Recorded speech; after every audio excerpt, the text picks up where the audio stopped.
नमस्कार, हजुरहरूलाई मेरो किचनमा स्वागत छ। आज मैले चाइनिज चप्सीको रेसिपी लिएर आएको छु। यसलाई चिकन चप्सी पनि हामीले भन्छौँ।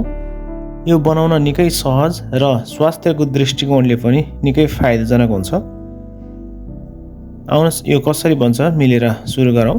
सुरुमा हामीलाई चाउमिन चाहिन्छ। मैले चाहिँ यहाँ 250 ग्राम चाउमिन बोइल गरेर लिएको छु र चाउमिनलाई बोइल गरेर उबालिसकेपछि हामीले यसमा कर्नफ्लोर राखेर राम्रोसँग मिक्स गर्नुपर्दछ। यसरी कर्नफ्लोर राखेर मिक्स गर्नुको कारण चाहिँ यसलाई हामीले फ्राई गर्दाखेरि क्रिस्पी बसोस् भनेर हो। एउटा प्यानमा तेल हिट गरेर हामीले यसलाई फ्राई गर्नुपर्दछ। यसलाई चाहिँ हामीले लाइट गोल्डन ब्राउन कलर आउने गरेर क्रिस्पी हुने गरी फ्राई गर्छौँ। यसलाई हामीले दुवैपट्टि साइडमा राम्रोसँग क्रिस्पी हुने गरी फ्राई गर्नुपर्दछ। हजुरहरूले देख्न सक्नुहुन्छ यो लाइट गोल्डन ब्राउन कलर भएको छ। यो निकै क्रिस्पी भएर फ्राई भइसकेको छ। अब हामी ससको पनि तयारी गरौँ। सस चाहिँ हाम्रो veg plus non veg mix भएर बन्दछ। मैले चाहिँ यहाँ भेजमा चिकन मात्र एड गरेको छु। हजुरहरूले चाहनुहुन्छ भने चिकनको अलावा अरू मिट पनि एड गर्न सक्नुहुन्छ। मैले एउटा गाजर लिएर यसलाई सफा गरेर छिलेको छु र यसलाई मैले एउटा ट्रायङ्गल सेप र एउटा स्लाइस रेक्ट्याङ्गल सेपमा काट्ने छु। यसलाई चाहिँ हामीले डिजाइन दिनुपर्दछ गाजरको लागि। हजुरहरूले देख्न सक्नुहुन्छ मैले यहाँ डिजाइन बनाइराखेको छु।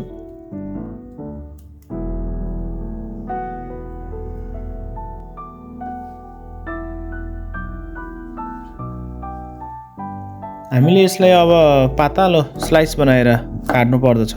यो चाहिँ रेक्ट्याङ्गलमा छ, हजुरहरूले देख्न सक्नुहुन्छ डायमन्ड रेक्ट्याङ्गल हो। अब यसै गरी हामीले सबै गाजरलाई यस्तै डिजाइन दिएर स्लाइसमा काट्नु पर्दछ।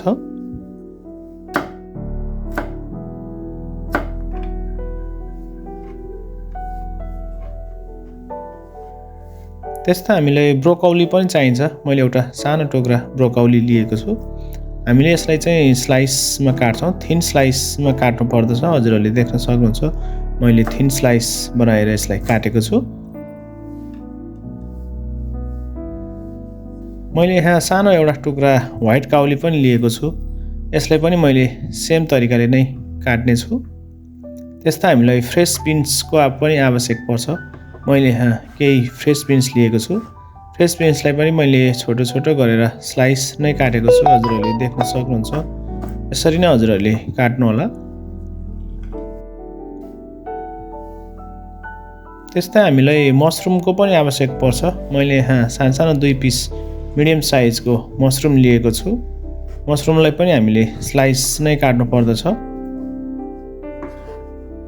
हामीले थोरै बेबीकर्नको पनि आवश्यक पर्छ। मैले यहाँ 2 पिस बेबीकर्न लिएर यसलाई पनि मैले काटेर लिएको छु। त्यस्तै मैले थोरै क्याबेज लिएको छु। क्याबेजलाई पनि मैले ट्रायङ्गल सेपमा काटेर लिएको छु।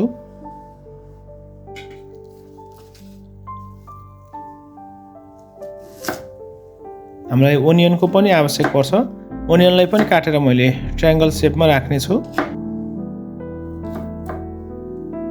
त्यस्तै मैले थोरै क्याप्सिकम पनि लिएको छु। क्याप्सिकम पनि चाहिन्छ हामीलाई चप्सीको लागि।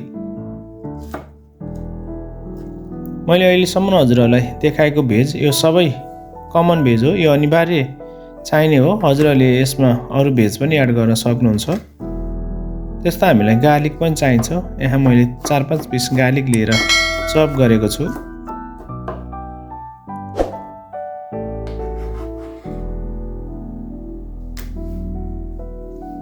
अब हामी चिकन पनि काटौँ। चिकनलाई पनि मैले एउटा ब्रेस्ट पिस चिकन लिएको छु र त्यसलाई मैले स्लाइस काटेको छु। हजुरहरूले देख्न सक्नुहुन्छ मैले पातलो थिन बनाएर स्लाइस गरेको छु।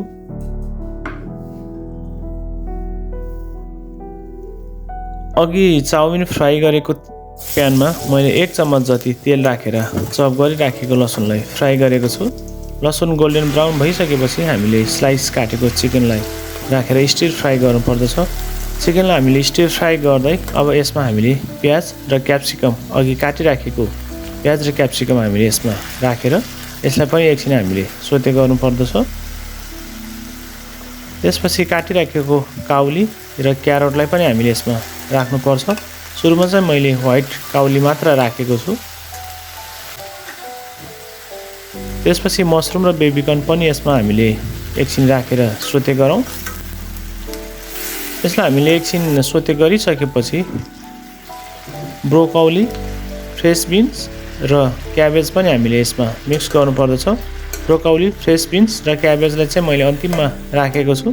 यसरी अन्तिममा राख्नुको कारण चाहिँ यो चाँडै डिस्कलर नहोस् भनेर राखेको हो। अब हामीले यसमा ब्रोथ राख्न सक्छौँ।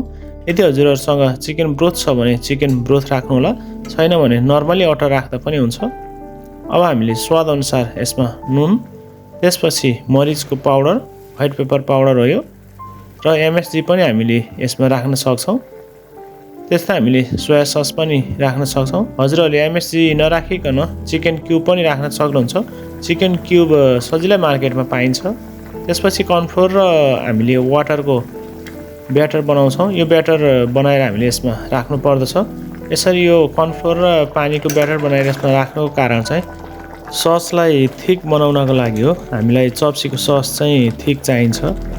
अब एउटा फ्राई प्यान बसालेर मैले एउटा अम्लेट बनाउने छु। अम्लेट चाहिँ मैले एउटा अन्डाको मात्र बनाएको छु।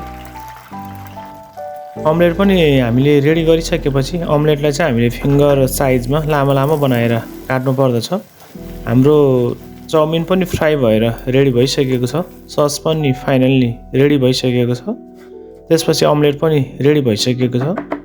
प्रचुर मात्रामा भिटामिन, कार्बोहाइड्रेट र प्रोटिन सहितको मिक्स डिस रेडी भइसकेको छ। हाम्रो सबै रेडी भइसक्यो। एउटा प्लेटमा फ्राई गरेको नुडल्सलाई राखेर हामीले माथिबाट चप्सीको सस राख्नु पर्दछ। चप्सीको सस राख्दा चाहिँ हामीले लगभग चप्सीलाई पुग्ने गरी एकैचोटि हामीले सस राख्नु पर्दछ। त्यसपछि काटिराखेको अम्लेटलाई माथिबाट टप गर्नुपर्छ। यदि हजुरहरूसँग स्प्रिङ ओनियन छ भने स्प्रिङ ओनियन हजुरहरूले राख्न सक्नुहुन्छ। मैले चाहिँ आज उपलब्ध नभएर स्प्रिङ ओनियन राखिनँ। त्यसपछि हामीले केही ड्रप सेसमी ओइल पनि यसमा एड गर्न सक्छौँ। आजको भिडियो कस्तो लाग्यो? यदि हजुरहरू मेरो च्यानलमा नयाँ हुनुहुन्छ भने कृपया च्यानललाई सब्सक्राइब गरिदिनु होला र भिडियोलाई लाइक, कमेन्ट र सेयर पनि गरिदिनु होला। हस् त, धन्यवाद। हजुरहरूको दिन शुभ रहोस्।